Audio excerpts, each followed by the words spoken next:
Bendiciones familia, yo soy Pastor Liz y quiero compartir contigo una porción de las Escrituras. De hecho, es una palabra que compartí con mi iglesia esta semana pasada y yo sé que será de bendición para ti, así como lo fue para nosotros. Quiero orar si me permites. Padre, te doy gracias por este tiempo, gracias por cada persona que está desde aquel lado y que tiene hoy la oportunidad de poder escuchar tu palabra y junto conmigo aprender, ser edificado. Te pido que sea tu Espíritu Santo que nos revele a Cristo, que nos lleve a toda verdad y que nos rete para ser mejores y manifestarlo en cada área de nuestras vidas. En el nombre de Jesús. Pues aquí vamos. Casi siempre inicio cada enseñanza con una pregunta, una base para lo que vamos a hablar, pero en esta ocasión la pregunta la hacen los discípulos. Y vamos a leer en el capítulo 18 del libro de Mateo. Y el setting para esto es que Jesús está con sus discípulos y cuando Él está con ellos, de momento dice que los discípulos se acercaron a Jesús y ellos le preguntaron, ¿quién es el más importante en el reino de los cielos? Una pregunta interesante, ¿verdad? Ahora quiero que miremos un poquito el trasfondo de esto. Los discípulos, y según vemos en los otros evangelios, ya habían visto al Señor manifestarse de maneras extraordinarias.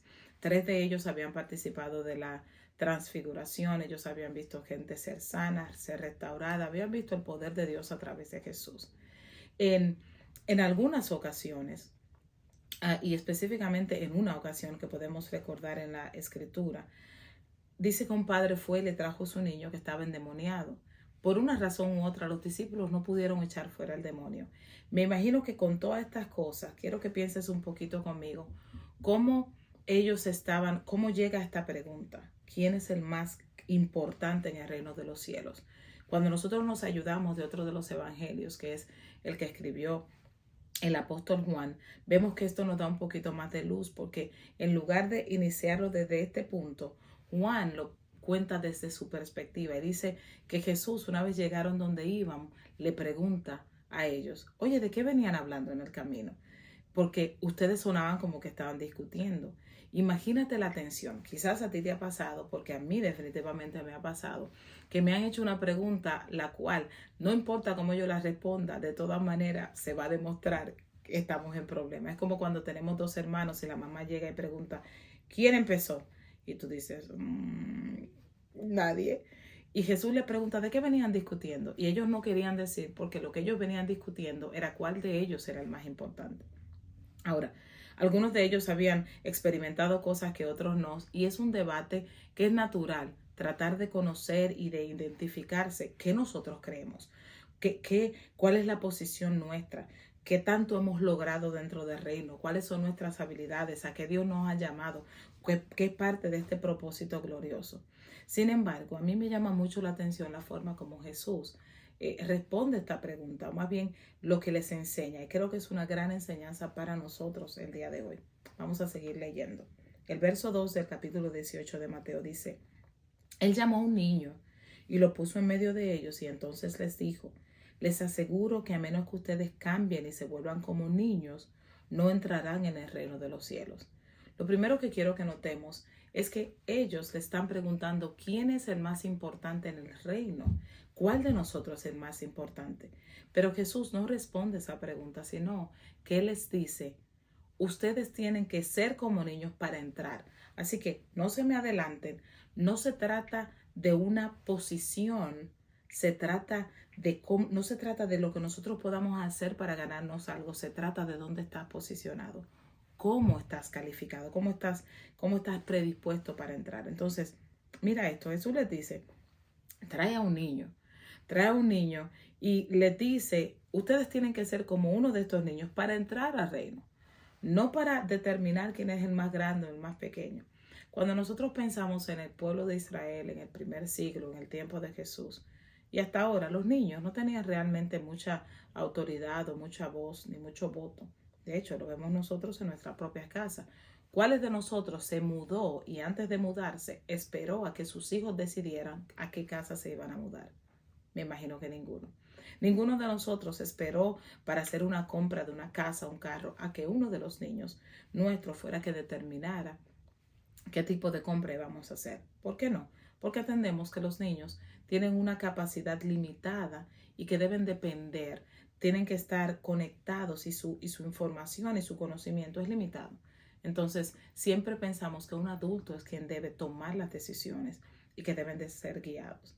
Ahora, lo que quiero que nos enfoquemos en el resto del tiempo que vamos a estar juntos es lo que Jesús dice, la clave importante de cómo Él responde la pregunta de los discípulos. Y creo que es una pregunta que Él nos responde a nosotros el día de hoy también. Él dice, a menos que ustedes cambien su forma de vivir y entonces empiecen a comportarse como niños, a menos que ustedes sean como niños, ustedes no van a participar de las bendiciones de este reino glorioso que yo vine a establecer. Este reino que es justicia, que es paz y gozo. Esta vida eterna que se comienza a vivir desde ahora. No se trata de uno mirar la posición o mirar si yo soy mejor, si lo que yo hago gana mérito, si mis obras van a ser contadas o no. Se trata de entender que tú perteneces mucho más que estás posicionado. Tú perteneces al reino, tú entras, tú participas del reino, pero el requisito número 1 es ser como niños. Ahora, la pregunta que yo sí tengo para ti, porque siempre te dije tengo una pregunta, es ¿cómo son los niños? ¿Cómo es un niño? Y yo quiero que veas conmigo 5 cualidades que tiene un niño, que el niño las adquiere naturalmente, son inherentes de los niños, pero que nosotros debemos adaptarlas para poder ver la manifestación del reino de Dios en nuestras vidas. Quiero que tomes nota de esto porque va a ser de mucha bendición para tu vida. El número 1 es que los niños son dependientes de sus padres. Los niños son dependientes. Ellos por sí solos no pueden alcanzar la madurez. Incluso cuando podamos decir que es alguien que se crió sin sus padres, tú debes, y estoy segura que cada persona que me está viendo tuvo por lo menos un adulto que estuvo ahí en su proceso de crecimiento, una persona que lo ayudó en los momentos donde necesitaba apoyo, necesitaba finanzas, necesitaba medicamentos, necesitaba alimentos. Incluso aquellas personas que empezaron a trabajar a una corta edad, incluso ellos fueron dependientes en un tiempo de un adulto. Los niños son dependientes y así es como el Señor anhela que tú y yo seamos dependientes de Él, que es nuestro Padre. Él es nuestro Padre, nosotros somos sus hijos. Y así como un niño no tiene que preocuparse por si los biles están pagos, que es algo que decimos comúnmente. Ah, sí, si los niños tuvieran que preocuparse, ellos no tienen más que problemas, pero porque no tienen biles. Una de las cosas más difíciles de crecer es que ahora tienen la responsabilidad de todo lo que hay que pagar. Los niños no están ocupados si tú pagas el mortgage o la renta. Los niños no están ocupados de dónde sale el dinero. De hecho, muchos de ellos tienen la ilusión de que el dinero nos aparece mágicamente. Por eso siempre viven pidiendo cosas y esperando que van a tener muchos regalos. Tú y yo tenemos que adoptar esta postura. ¿Cómo? En el entendimiento de que tú y yo somos hijos de Dios y de que si nuestro Padre tiene cuidado de nosotros, Él va a proveer lo que necesitamos, cuando lo necesitamos y cómo lo necesitamos. No se trata de confiar de que Dios lo va a hacer y luego estar detenidos esperando y tratando de buscar las soluciones de cómo Dios lo hará. Tenemos que aprender a depender de nuestro Padre Celestial. Eso quiere decir que yo voy a hacer mi parte, pero luego no voy a permitir ni que la preocupación, ni la angustia, ni el estrés, ni la desesperación, ni el trabajo en exceso me vaya a robar la bendición de descansar en lo que ya nuestro Padre Celestial ha dicho sobre nosotros. Él dice que es nuestro proveedor, que es nuestro sanador, que es nuestra fortaleza, que Él es quien cuida de nosotros. Entonces es tiempo de depender más de Él. El número dos es que un niño es enseñable. Los niños tienen la capacidad y la cualidad de aprender. Uno de los aspectos que compartía con la iglesia es que un niño tiene la habilidad de aprender un idioma. Y este es un asunto en el que generalmente escuchamos a los adultos decir, cuando llegan aquí, pues si son niños y llegan a este país es más fácil porque aprenden más rápido, pero después que ya uno está adulto se hace más difícil. Y la razón para esto no es necesariamente que nuestra capacidad está limitada, sino que nuestras excusas están elevadas. No podemos aprender cuando estamos llenos de excusas, cuando nos hemos llenado de limitaciones, de que no podemos hacer esto por aquello.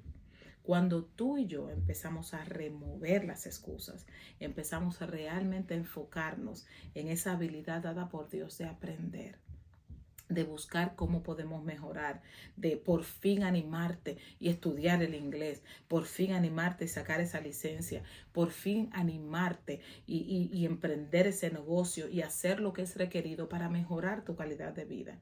Así como los niños, tú y yo debemos tener la capacidad de ser enseñables, de ser personas que puedan mejorar su calidad de vida confiando en lo que Dios ha dicho, dependiendo de Él, pero también haciendo su parte. ¿Cuándo fue la última vez que te propusiste aprender algo nuevo? ¿Cuándo fue la última vez que oraste para que el Señor te bendijera, te diera sabiduría, pusiera ideas en tu corazón, en tu mente, pero luego te sentaste a planificar qué cosas nuevas podías aprender para que se abrieran los portales y la bendición de Dios descendiera sobre ti? El número 3. El número 3 es que un niño puede ser corregido. Los niños son corregibles y esa es una habilidad que nosotros adquirimos cuando somos niños, o más bien debajo de la cual nos ponemos. ¿Por qué? Porque los niños están bajo el cuidado de padres o tutores. Ellos son responsables de amarlos, de protegerlos, pero también de corregirlos. Y hay si un muchacho, por lo menos en mi tiempo, se atrevía a responderle para atrás a un papá diciéndole cualquier cosa, no importa si usted tiene la razón o no, en ese no era el momento de discutir con un padre. Pero una cosa sí era clara, y es que los niños, pues podría pasar eso, pasar cualquier situación, y ellos entendían que ese padre tenía autoridad para traer corrección y que al final lo hacía por su bienestar, incluso cuando no les gustaba. La pregunta es, ¿cómo aceptamos tú y yo la corrección? ¿Cómo aceptamos tú y yo que el Señor nos corrige, que el liderazgo que Dios ha puesto delante nuestro nos corrige, que los jefes que tenemos en el trabajo, que en cada área donde tenemos a alguien que está por encima o algunas veces hasta por debajo, nos llame, nos diga, tú sabes qué, yo creo que esto y esto y esto debería ser mejorado? Un niño tiene la capacidad de aceptar la corrección, y hacer los cambios necesarios para su mejoría. Tú y yo tenemos que ser como niños, aceptar la corrección que viene primeramente a través de las escrituras. La palabra dice que el Señor no nos envía su corrección para dañarnos, pero sí para redarguirnos, para hacernos cambiar de dirección y cambiar aquellas cosas que debemos modificar dependiendo del Espíritu Santo siempre. Debemos estar dispuestos a aceptar la corrección, aceptar la opinión de aquellos que no están de acuerdo con nosotros, con una mente abierta, comprendiendo que el hecho de que Dios nos expone y nos permite tener relación e interacción con otras personas es una bendición, porque no siempre tenemos la habilidad de ver todas las cosas de la mejor manera. A veces necesitamos una perspectiva opuesta a la nuestra. Yo compartí con la iglesia lo importante de rodearte de gente que no solo te diga lo que quieres escuchar, que te rete a hablándote de esas verdades que tú mismo no puedes ver de ti, porque si somos honestos, nosotros vemos hacia allá, pero encontramos personas que tienen el amor y la capacidad para mirar hacia adentro y decirnos, tú sabes que esto podría estar mejor.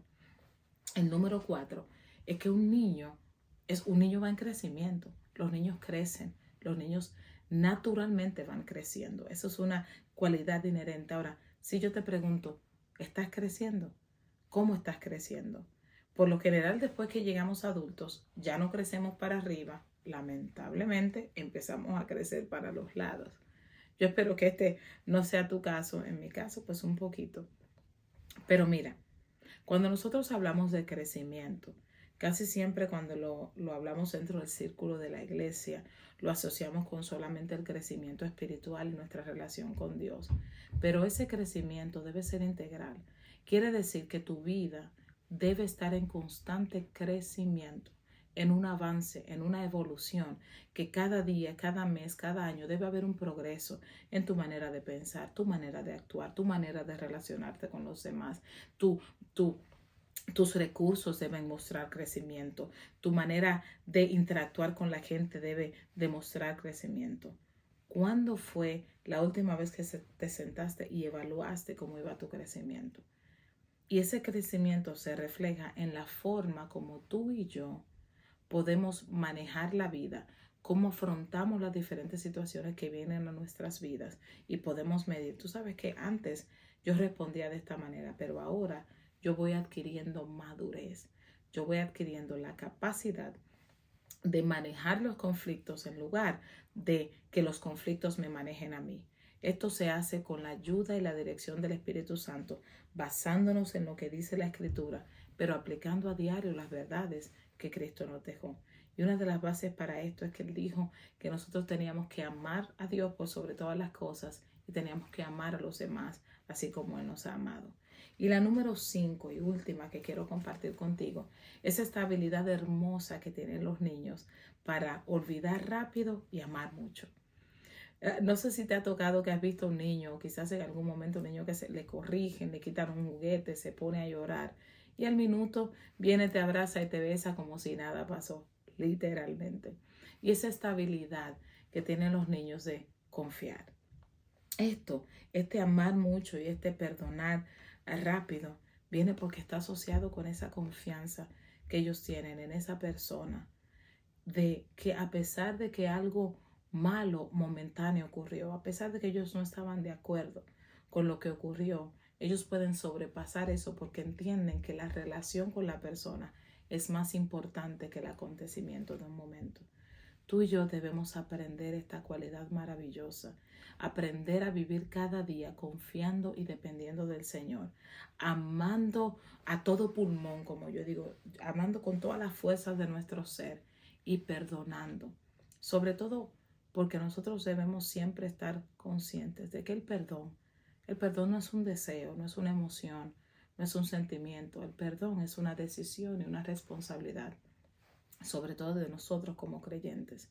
Tú y yo nos decidimos perdonar porque cuando perdonamos, nosotros, en lugar de ser que sacamos a alguien de la cárcel, realmente los que salimos de las cárceles emocionales somos nosotros.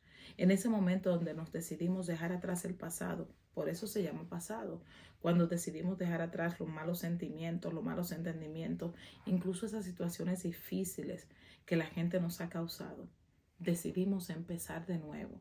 Y no es que vamos a olvidar definitivamente hasta el punto de cometer el error de que volvamos a caer en lo mismo, pero sí vamos a estar en un punto donde ya esos recuerdos no sigan haciéndonos daño. Debemos mirar las experiencias pasadas, pero siempre como una forma de evaluar nuestro progreso y una forma de entender que eso vino para enseñarnos una lección, no para que determine el resto de nuestras vidas. Las historias más tristes que puedo escuchar mientras estoy en tiempos de consejería o compartiendo con la gente es ver a través de sus conversaciones y de sus dinámicas presentes cómo eventos y sucesos que ocurrieron hace años atrás por personas que ni siquiera ya están en sus vidas siguen determinando la manera como ellos viven. Es triste, es doloroso, pero puedo decirte que con la ayuda del Espíritu Santo nosotros tenemos la mejor herramienta. Es el amor de Dios y es la gracia de nuestro Señor Jesucristo para ayudarnos a deshacernos de todo sentimiento de dolor y ser libres de amargura, libres de el resentimiento, del dolor y todo lo que eso conlleva. Ahora, ¿es fácil? Claro que no. Si alguien te dice que perdonar una traición, un abandono, una violación o estas cosas que son tan terribles es algo fácil que solamente oras y pasa, posiblemente te estaría mintiendo. Se requiere esfuerzo, se requiere compromiso, se requiere consistencia y se requiere que empecemos a valorizar los acontecimientos presentes por encima de los acontecimientos pasados, que podamos determinarnos que nosotros somos hijos de Dios, que el pasado no está en capacidad de podernos seguir lastimando a menos que nosotros se lo permitamos, que tengamos total control, de nuestras emociones, de lo que pensamos, de lo que sentimos y que podamos depender que el Señor es quien nos ayuda a ser mejores. Recuerda, los niños son dependientes de sus padres, nosotros somos dependientes de nuestro Padre Celestial. Los niños son enseñables, así como nosotros tenemos que ser enseñables en todo tiempo. Los niños pueden ser corregidos. Tú y yo siempre necesitamos esa corrección de amor y ese cuidado para ayudarnos a caminar de la manera correcta. Los niños están en crecimiento, un crecimiento que se demuestra en todos los aspectos de su vida. Nosotros debemos ir creciendo y la medida en la que debemos crecer es hasta la estatura de Cristo. Ahí es cuando paramos. Antes, jamás. Y los niños, ellos perdonan rápido y aman mucho. Así que es tiempo de aplicar estas 5 verdades, estos 5 principios a nuestras vidas para tener una vida abundante, esa que Jesucristo vino a dar, y para que tú y yo podamos avanzar y manifestar el reino de Dios en nuestras vidas. Dios te bendiga. Hasta la próxima.